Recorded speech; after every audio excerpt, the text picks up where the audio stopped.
Who here remembers all the times I've said, what makes people happy? Oh, Expectation. Jeff? meeting or exceeding their expectations. Yeah, exactly. Exactly. Okay. So your brother, your little brother's kind of bummed out because he probably thought, oh, yeah, I buy this house, I'm going to triple my money in 6 weeks. I'm being facetious, but you get my point. Okay. And then suddenly he's like, well, wait a minute. This wasn't supposed to happen. Is that why he's unhappy, if I can use that word? Is that why? He's actually not unhappy. He's just not bought into the idea of home ownership. So they're kind of okay. They're like, we could rent later or whatever. Okay, well, maybe I didn't understand the question. So what's the question? The question is for me, really, is for me as the older sibling and as also his real estate agent. Uh, is this just because of the time and in recent years, the market moved the way it did? Wh- Is is that just it, that's the way it is, or is there another aspect to him, another positive, another silver lining to him having bought? Maybe taxes, I don't know, that I haven't considered, that I should be considering when I'm talking to clients. Well, I'm still kind of stuck on the happiness thing. Are you not happy enough? If he's happy enough, are you not happy enough? Is that where we're at? Because I want you to be happy. I'm I feel always like I happy, feel but I like want to. I feel like what she's trying to say is when someone sells too quickly and the market hasn't rebounded enough, and then you have the cost of selling on top of it, and now your seller is walking away with a lot less money, and they're now against buying again because it was a loss for them in their mind. She's asking, are there other factors involved that could be in another column that would help them soften the loss and not feel like she Okay. said, Yeah. you Okay. know, Okay. Now I get it. yeah. Yeah. And the Thank you, answer the Ted. the Yeah. answer is, thank you for interpreting. Um, my answer is probably not. Okay, because you don't get the interest deduction's kind of moot because the standard deduction's so high now, and on a loan for a Yeah. 618, that's not a lot of love. So my answer is probably not. And here's something else to remember that, I mean, you can sharpen the pencil, if you will, do this with a financial calculator, do time value of money. But absent that, if it costs 10% to get in and out on 5 years, you've got to go up at least 2% a year just to get to zero at the end. I mean, let's be honest here, people. You don't get paid a little bit when you are successful at selling $1 million assets. You get paid a lot of money. Okay, and somebody has to pay that money, and that just takes away from that seller's unrealized appreciation. That's just the way it is.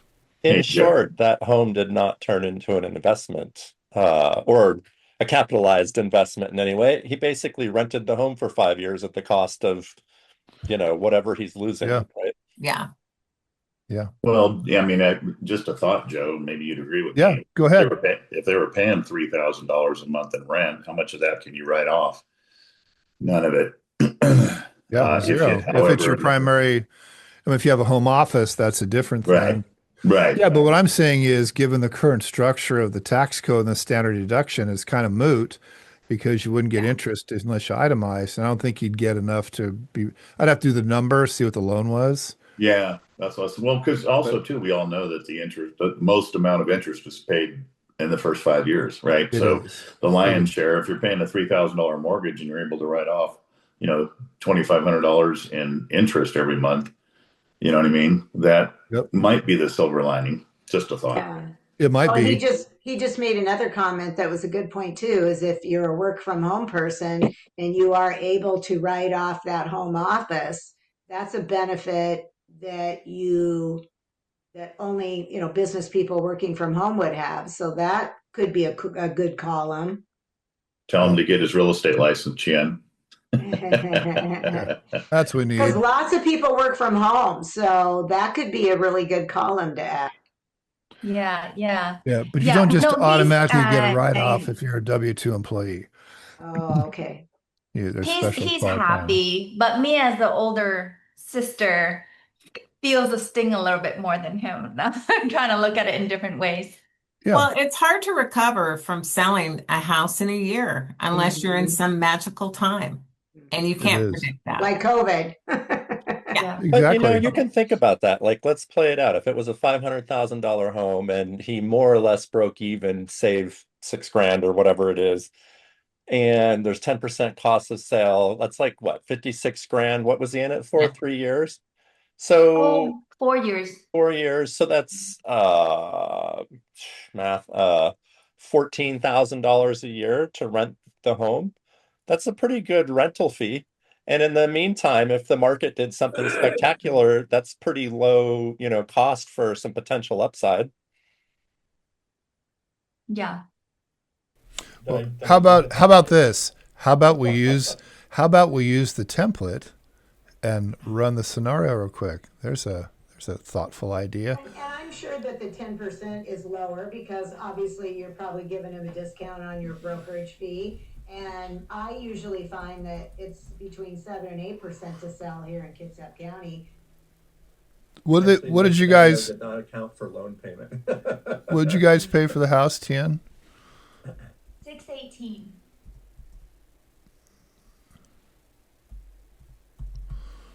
Okay. That's a lot of money, Joe. And That's 6 oops, million. sorry. Okay. And it was a 1 year or 2 year hold? How long did you own? 4 years. Okay. And what'd you sell it for? 612. Okay, so we can go down to this cell and just put 612 in, okay, because these are not locked. And so at 4 years, the payoff of the note would have been here, 469,975.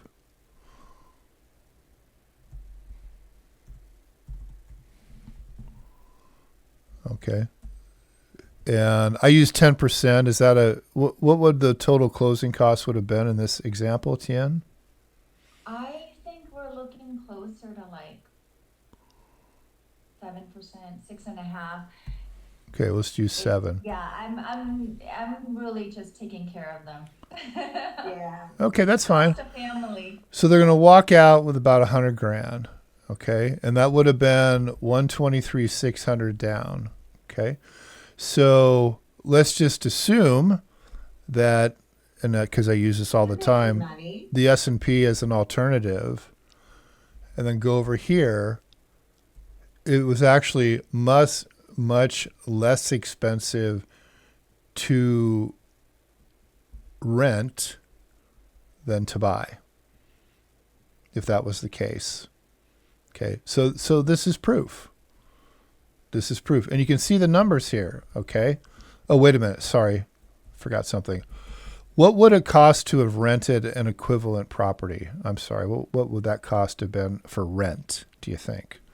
For an equivalent home per month? I think probably 3,500 a month. Okay. That's 42,000 a year. So in this example, again, as Raphael said, just based on the quantitative analysis, you would have been much better ahead renting and taking that money. If you could earn 12% on it, and I'm just using the S&P as an example, that would have been the better decision. Okay. So this is one of the reasons that I give you this template. So you have a tool to be able to look. Okay. Now, this is actually kind of a good time to say something that I haven't spent a lot of time talking about for obvious reasons, but I'm going to just give it a little bit of homage here.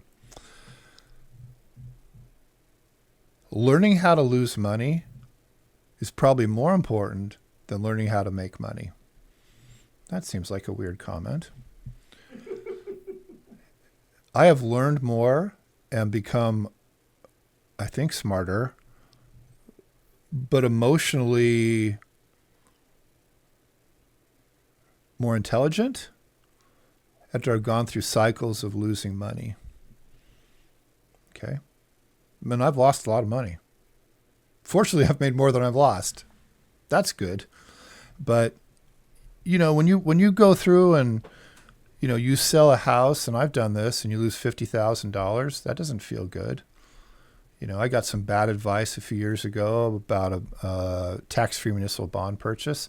I sold it like a $60,000 loss. That's not easy to give up. But I took the money that's left over and I put in a different investment, and I made over $200,000. Okay. So this is just kind of the way the world is. And I'm just saying, at my age and our age, and I've been doing this for a long time, learning how to go through the difficult times is a part of the ride. And Tien, I would say to you, this is a family member, so it stings a little more. It's your little brother. You want him just to do nothing but win, because you feel like, oh, well, I mean, I'm taking care of this guy and it didn't come out plus. That kind of sucks. I'm not being your therapist here, but you know what I'm saying? That's a part of what's coming out. But what I'm saying to you is, whether it's your money or someone you're advising, sometimes this happens. And that's just life. It's just how it is. There's a messy side to existence and a messy side to investing as well. But hopefully over time, it's more joy than sorrow. Hopefully. All right. Anthony, you've been quiet, sitting down there in your corner of Hollywood Squares. What do you think? Great content as always. Good. Yes, sir. All right. Mercedes, would you like to finish this off with some of your eternal wisdom?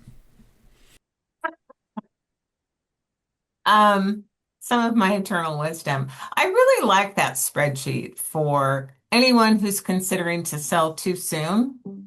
I mean, I like it, just to kind of lay it out. Or anyone that actually, that asks me about a home as an investment instead of a place to live. Yeah. What an interesting comment that is. Because when the market's going like this, everybody says, oh, my home's an investment. Market goes like that, people say, oh, I got to have a place to live. Yeah. Right? That's all just justification. It's just really important to know, right, that there is a, that holding cost, if you will, or that cost of sale that you've got to overcome. You've got to hold it long enough to overcome that at a minimum. And that's just so, you have to have conversations with clients about holding the home, long enough. And if they're not sure their employment's going to keep them in town, or if they're thinking they might have a baby, but, right now they're looking at a 2-bedroom townhouse that's built like a vertical shoebox, kind of thing or whatever, that, you might want to help them rethink what they're thinking. And, builds credibility, and, they'll be your client at some point, but maybe now's not the time, or this isn't the property, or, whatever it is.